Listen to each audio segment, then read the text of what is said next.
Now, that all sounds tremendously bombastic, doesn't it? That sounds like it should be in a B movie, perhaps. But in fact, every great startup, I think, is something that will absolutely change the course of history, of the future. And there's incredible potential at the present moment, probably more potential than there ever has been, for people like you who may not have come from money or power, but to actually influence the world because of the incredible power of technology. So, let's see, I'm pressing forward here. Here we are. That is my point. I just said it. You can read it now. There we go. My name is Danielle Fong. I'm co-founder and chief scientist of Lightsail Energy, which is an energy storage company. That sounds like quite a boring thing to be, but in fact, even in energy storage, you can be pivotal to the world's history. And what I'll start to do is I'll start to talk about how we've found our particular niche, our leverage point, to move humanity forward and why we think that that's something truly important.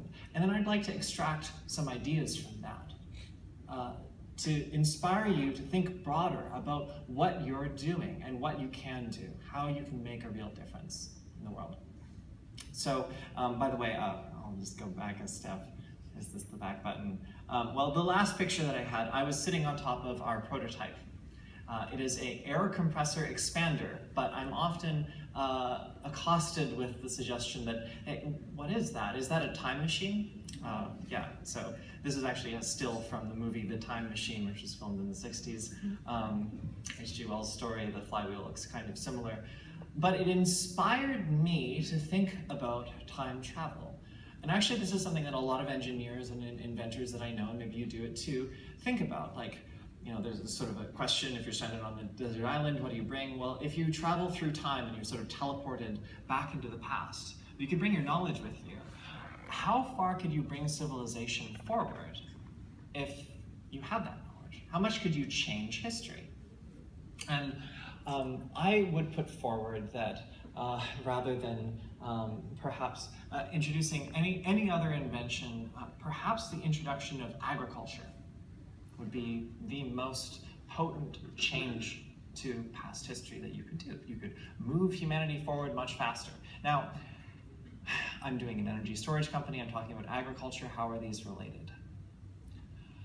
Well, this is an example of what I mean by taking the historical approach, the big picture approach to thinking about what your idea can really do. Because if you really think about it, agriculture was the enabling technology of civilization.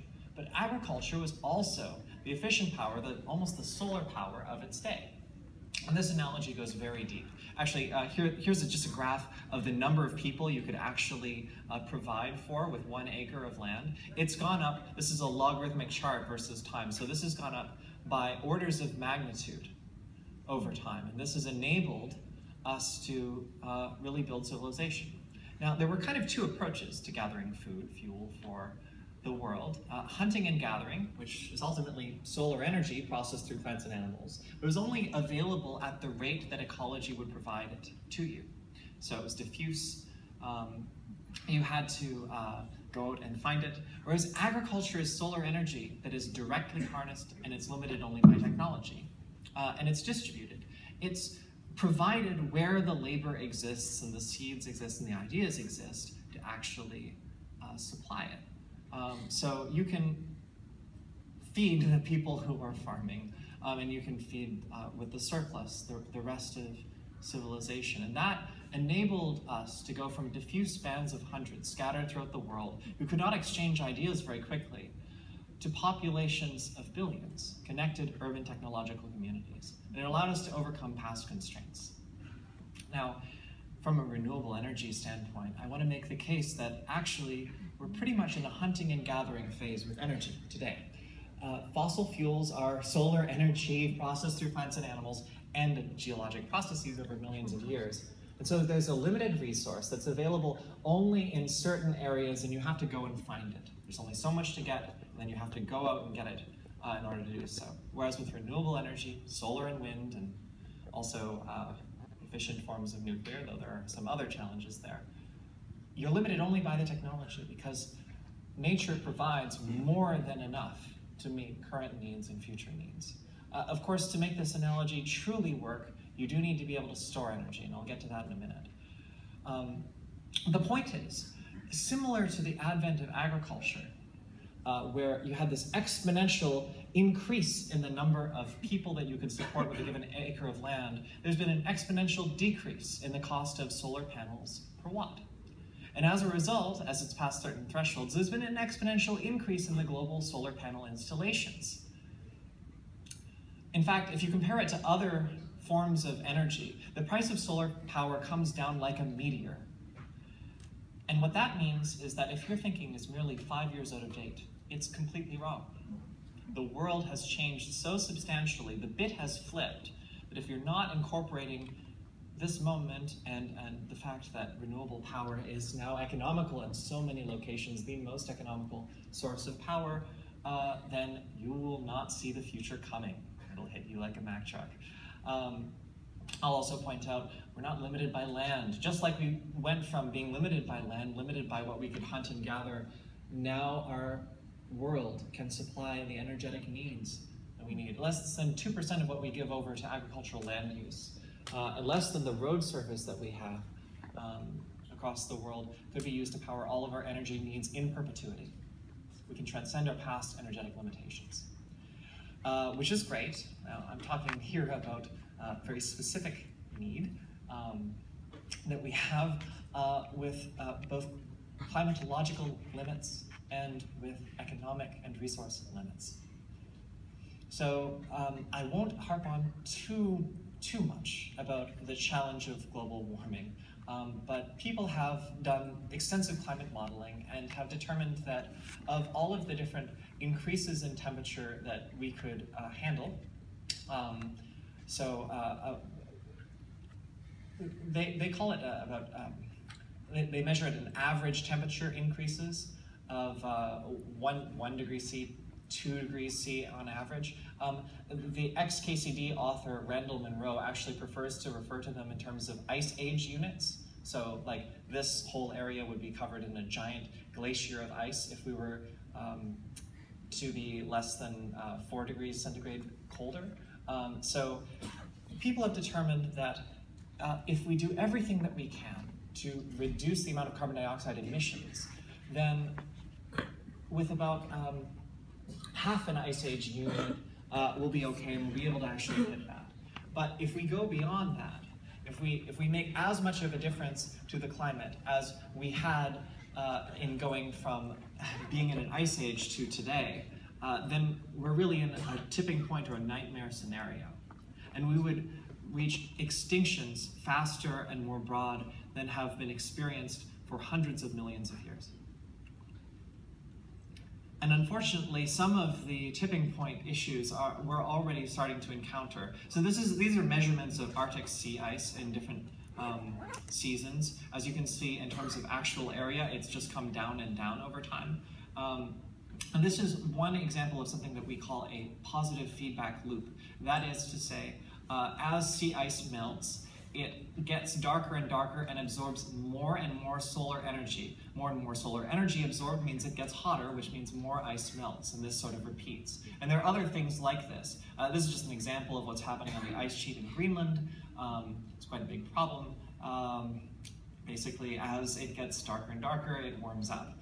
There are other things too, like there's permafrost thaws. These are pictures of some pools that are melting in Canada. And basically, these are organic matter that's decaying, and as it decays, it emits carbon dioxide and most potently methane, which is an extremely potent greenhouse gas that has a quite rapid and bias towards an immediate effect in increasing global warming. And this plus the methane clathrates, this is an ice type thing under the sea.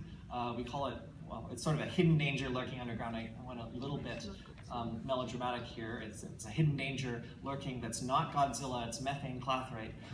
Actually, if it were released, all of it, it would, or the amount that they expect could be released, would be equivalent to double the amount of CO2 already in the atmosphere. It's quite a big problem. I will also note that there are some considerable other problems. This is actually data from Chicago. As the temperature increases, crimes, including homicide, all sort of increases until you get too lazy because it's too hot out and you can't do anything. Also, CO2, this is a study from Lawrence Berkeley Labs. CO2 actually makes you lazy and stupid. This is kind of a funny thing. They started adding more to hit sort of what are standard indoor levels. That's the blue. These are like mostly Berkeley students, so they started out pretty smart in the superior or very good category, and then they kind of declined by about 10 percentile points. So that's pretty bad. You know, they get kind of a little dumber. But then when it hits 2,500 parts per million, there's a dramatic decline in initiative, information utilization, breadth of approach, and my favorite, basic strategy. Now, you would think that this is, you know, it's kind of like not relevant. It's sort of a red herring. Why, you know, you never actually reach these levels outside. And well, that's true. The amount of carbon dioxide people are talking about putting in the atmosphere is very considerable. And this is a measurement of CO2 levels in a classroom with like a really big fan or not having it. And effectively increasing carbon dioxide levels moves this whole graph upward into the sort of cognitive decline and stupidity begins range. Actually, CO2 has a number of big problems.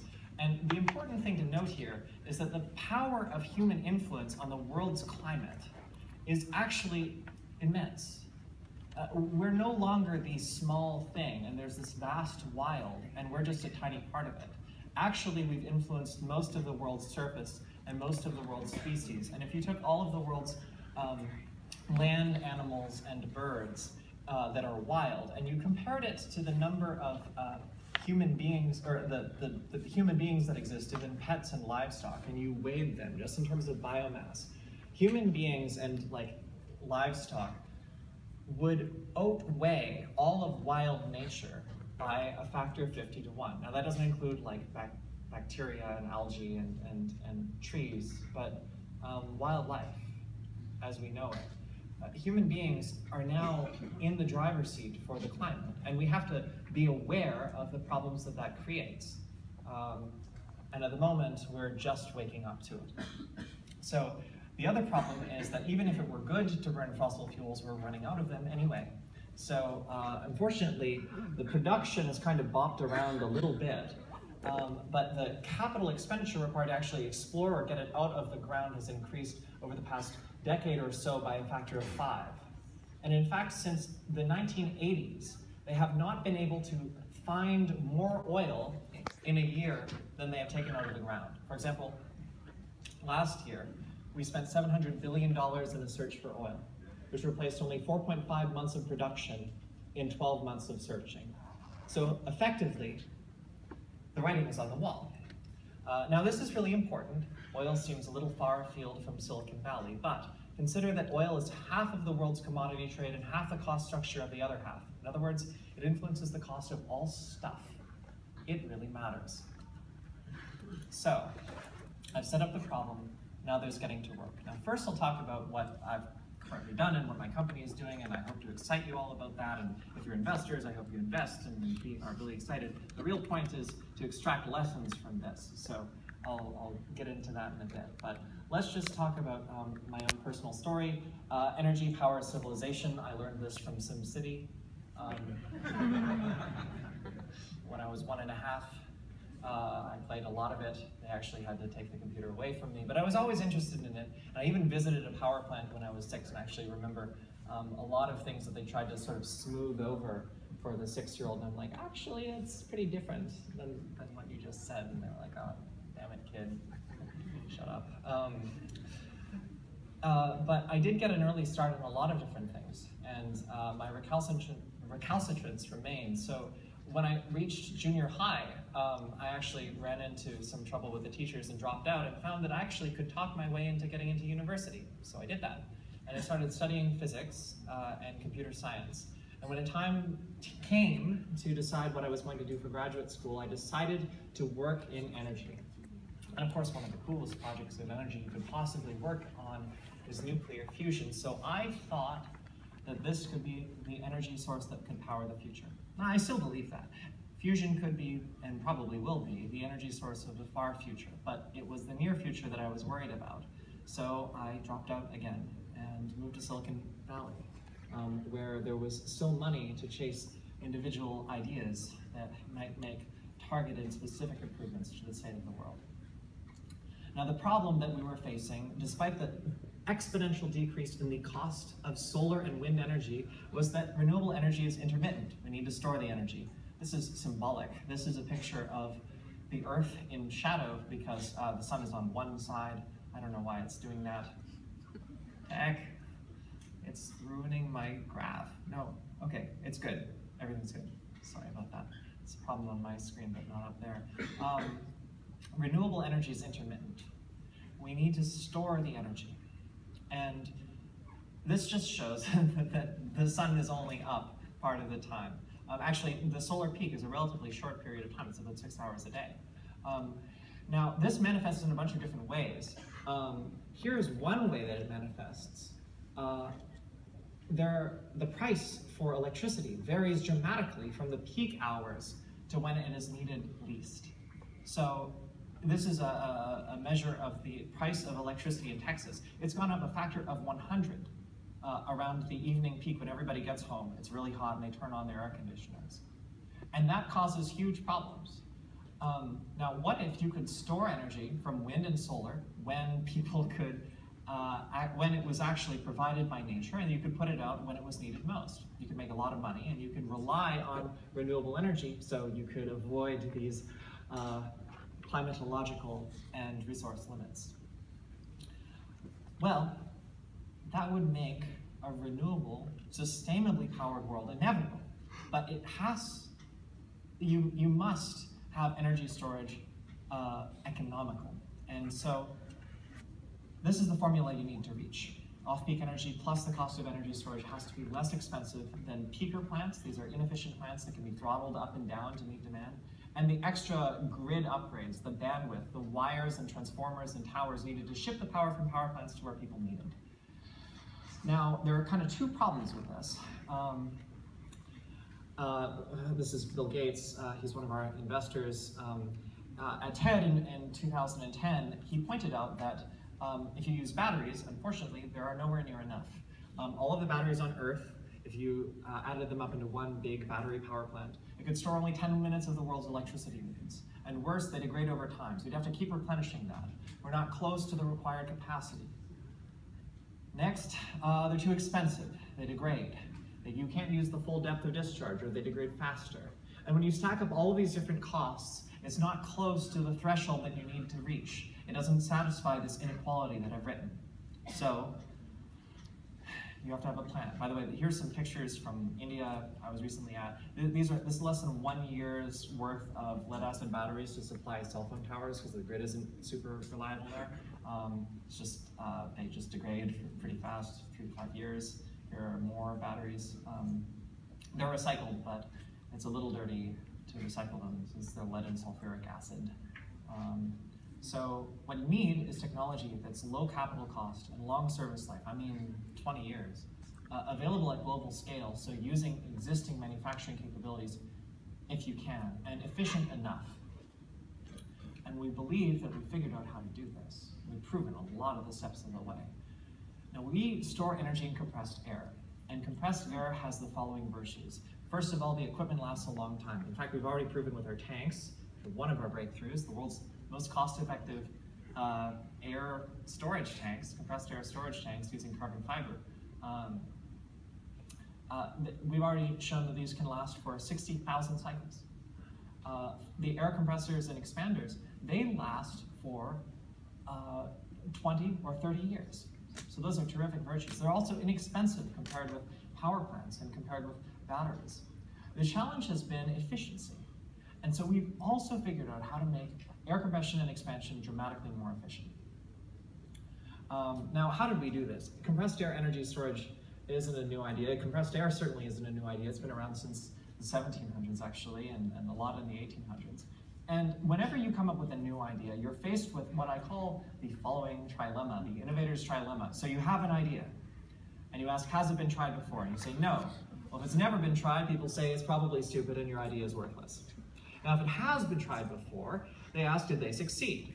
Now, if you say no, they say, well, then it's proven not to work, your idea is worthless. And if it has been tried before and it worked, then the problem's already solved and your idea is still worthless. Now, you can run through this, and you will run through this if you bring a new idea into the world. But there are some gaps. There are a lot of reasons why something failed that had nothing to do with the idea. And there are a lot of ideas that were once terrible ideas, but they are now great ideas because the world has changed. And a lot of things in energy and a lot of things on the web and everything else are like that. The world can change, and you can bring something new to the table. Your idea isn't always worthless. You can make things work, but this is what you have to show. By the way, the reason people often wonder, how are you doing it cheaply with carbon fiber? Carbon fiber has come down in price dramatically. So if your idea about carbon fiber is 5-10 years out of date, it's completely wrong. The cost of carbon fiber has dropped so fast that now it is usable in structural applications as something cheaper than steel. Now, from the efficiency point of view, why didn't people use compressed air before? Well, the problem is this. When you compress air, it gets hot. Now, we know from hot air balloons and other things that hot air wants to expand. So you have to do more work to compress it than you otherwise would. You can feel this yourself when you pump up a bicycle the next time, just hold the bicycle pump, but it's actually many times worse than that. It's about 100 times worse than that if you're compressing to scuba tank pressure. And so it's quite a severe problem, and that was the main loss. You would compress air and it would increase in temperature beyond 2,000 degrees C. And because that could not be captured, it was just rejected. And that was lost energy. And when you expanded, the air would get cold. And you may know this from spraying an aerosol can. The can gets cold. It was the same thing, only again, it's much worse. And as it gets colder, you'd have less pressure and you'd get less energy out. And this is a severe problem. So we figured out how to do what you want, which is when you compress the air, you want it to be as cold as possible, and when expanding, you want the air to be as warm as possible. And nobody had yet made this practical. Now, our idea is to spray water at it. When you compress the air, you directly inject water right into the compressor. You have to specially design the compressor to do this. You store the air and you store the heat in a separate heat storage tank. It's just like an insulated water tank. If you would like, you can think of it as a hot tub. They do an outstanding job of storing heat. And you spray the warm water back in during expansion to keep the air temperature warm and therefore keep the pressure high and get more energy out than you otherwise would. And what this means is a dramatic improvement in efficiency from what we call vintage air energy storage to call it light sail air energy storage, but we also like to think of it as a regenerative because we regenerate energy from the heat that would otherwise be lost. And it has, if you take a look at that pink bar, we've dramatically reduced it. And that gives us the efficiency that you need to store energy economically. By the way, I wish that I could say I came up with the idea while being in the shower and like the hot water gave out, but I didn't. I was just reading a book. Anyway, so one of the things, I won't harp on too long about this, but I realized that my limiting factor coming without a network to Silicon Valley was to find the right co-founders and the people who could really grow with the problem and who had an outstanding background, and I did that. I actually allocated 2 years to doing that, and I suggest that people, if they work with others, especially as a co-founder, to invest maybe not 2 years, but at least a long time and a lot of thought to find the right people. Because if you find the right people, it's extraordinary. Steve Crane actually studied physics, got his PhD in geophysics, and then made more than $1 billion worth of products in all kinds of different things, including 3D graphics and video games, which video games sound kind of trivial. You can call them three-dimensional, real-time world simulators, and then they sound a little more hardcore. That's what he did, but he wanted to get back to physics. Ed Berlin, actually at 22, is named Engineer of the Year at Grumman Aerospace. Of course, they gave him a plaque, and so he left to start his own company. And then Kevin Walter, you know how many millions he'd saved them, but the plaque could not be sold at a significant retail value. Kevin Walter actually developed racing engines. That was his background. He developed a racing engine that was so dominant that in a single season it took all of the top positions. It won the Drivers' and Manufacturers' Championship, and then it was banned the next year, and then a book was written about it. He decided, well, I could work to change the world, or I can work to drive cars around in a circle faster. And he thought he'd already done the latter, so he joined us. And in 2010, we built an industrial scale proof of concept. In 2011, we had put this thing through its paces. We could do compression and expansion near isothermally with a water spray, and it worked.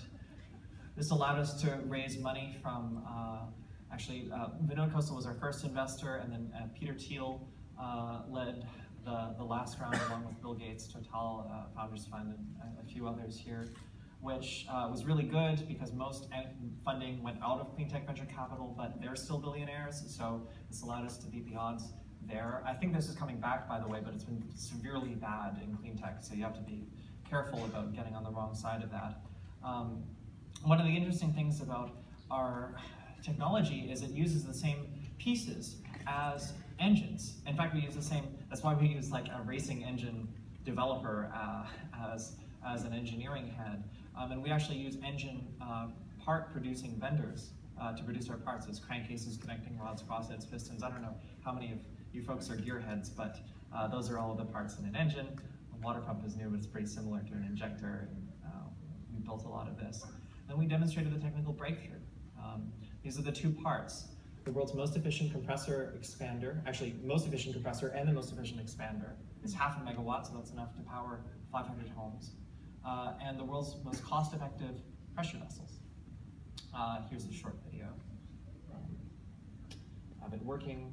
Actually, this is sort of like mission control right now. It's still in testing mode, so you have to monitor everything. There's automatic software and things like that, but there's a human in the loop to look at everything. And here's an example of raised audio. This is our carbon fiber tanks being wound. It's basically a robot that wraps this plastic liner that holds the air in, that the carbon fiber tape on the outside. Yeah, well, it's kind of cool that it's in gives the energy. Sorry, I was talking over myself there, recording. And what this means is actually with the very first system, in fact, with the cost of our as-built prototype that's currently sitting in our facility in Berkeley, plus the cost of the tanks that we're making in our new factory, will be less than the cost of peak retail electricity here in California. Certainly less than the cost of diesel power, and we can get onto the learning curve and continue to exponentially decrease the cost of things, as other people have seen. So this, hopefully, will really matter for the world. And that, of course, means a lot of money. That we could reduce by trillions the amount of expenditure that people are making into the electrical grid infrastructure, but also do so in a sustainable way. This is an example of how it's about $13.7 trillion expected to be invested in electrical infrastructure over the next 2 years. We can allow people to avoid much of that. So, I only have 2 minutes and 30 seconds up here to extract some lessons for you guys, but I want to try to do it. So, we're at a startup conference.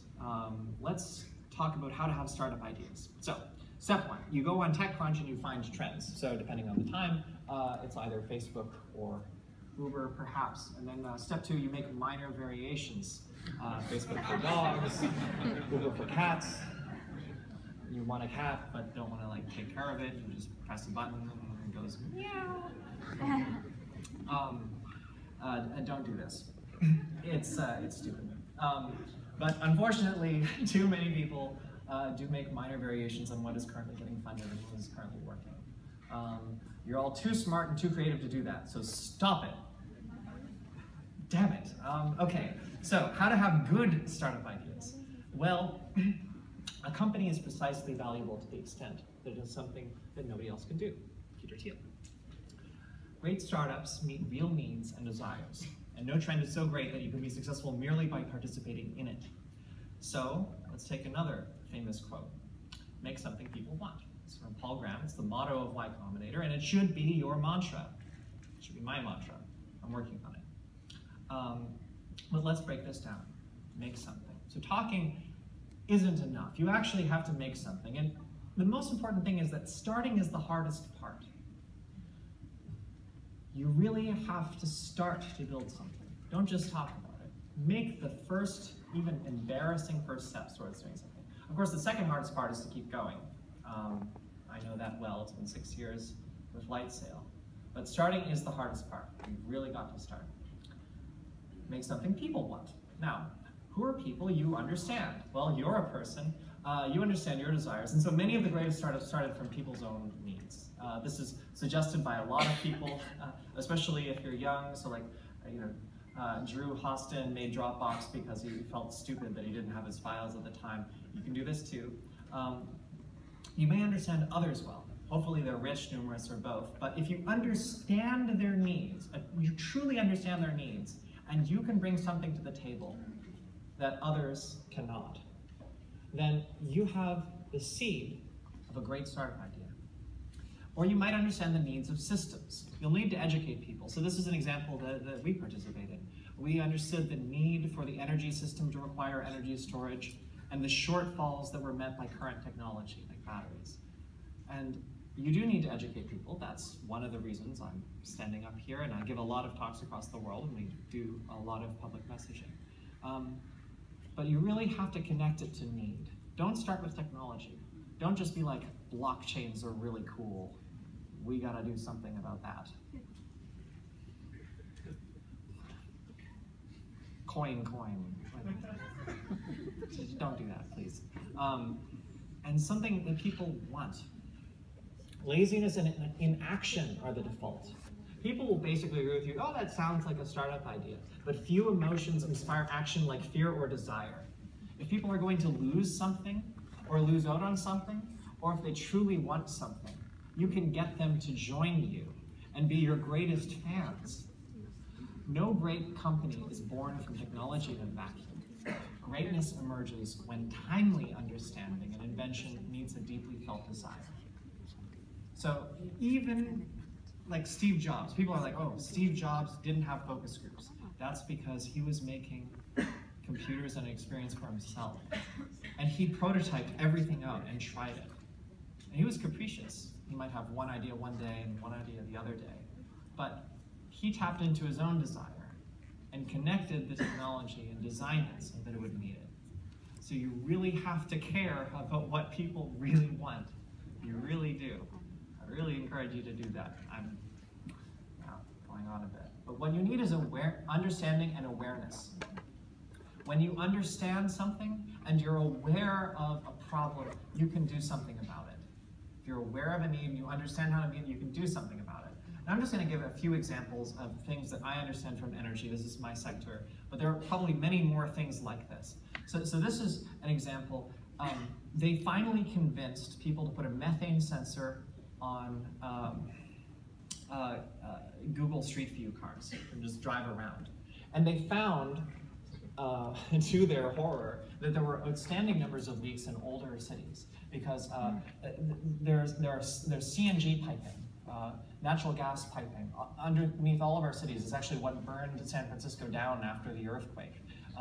It's a big problem. We really should be a little more dubious about putting flammable gas underneath all of our cities and like leaking pipes. But nonetheless, it happens. And they found to their horror that there were some leaks that were because there wasn't even like a pipe with a crack. There just wasn't a pipe there. It was just gas going through dirt.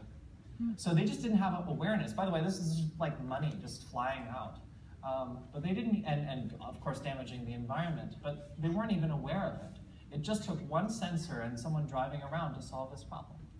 Let's take a look at this. Currently, with natural gas, because people haven't figured out how to capture natural gas where it's produced, store it maybe in our tanks, or just maybe, and then transport it to where people want it, they just burn it.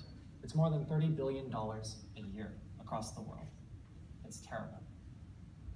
You can actually see some of the burning, that's the Bakken right here, in outer space. Looks the size of Minneapolis, a little smaller than Chicago, but it's just a pure waste. It's just heating up the outdoors. Or take a look at this. You can thermally image buildings. And what that means is you can see where people are leaking heat. if there's a building that you could save people a huge amount of money from just by driving around. So imagine you put a thermal camera on the Google Street View cars again. You could know immediately who's leaking heat and who you can save people a huge amount of money. These are just some of the things that are going on. And here's just another example with heat. Thomas Edison's first power plant is, in a sense, more efficient than modern power plants because it actually used the waste heat that was coming out. They just didn't just put it out a cooling tower, you know, what people think of as smokestacks. They actually harnessed it to have people not have to burn fuel to heat their homes and warehouses nearby. I have to just point out, awareness doesn't cost money. Actually, as soon as they introduced standards to look at this stuff, everything got cheaper faster than before. This is some work by Stephen Chu, the former Secretary of Energy and Nobel laureate. I'll skip over that quickly. So efficiency and awareness really counters the statement that there is no free lunch. In fact, this lunch will buy you dinner. It is, as long as you're aware of problems, you can invent solutions to them that make a dramatic difference. I'll just give you one other example. This is the Observatory of Economic Complexity. You can look it up online. This is a different map to the world of the economy of the world. It is very different from looking at what got funded on TechCrunch. And as you can see, crude petroleum, refined petroleum, and things like this, cars, other things, really add up to a lot. And you know, the Uber for X's or Y's, try to fit them into what you see here. Just try to explore this. This is an interactive diagram that you can dig into, all the different types of things, and see where you fit quantitatively in what is exported in the world economy. Because we're not just inventing toys for people or trying to get funding from VCs. We're trying to change the world. So get out there, get educated, get aware, and start changing the world. Thank you.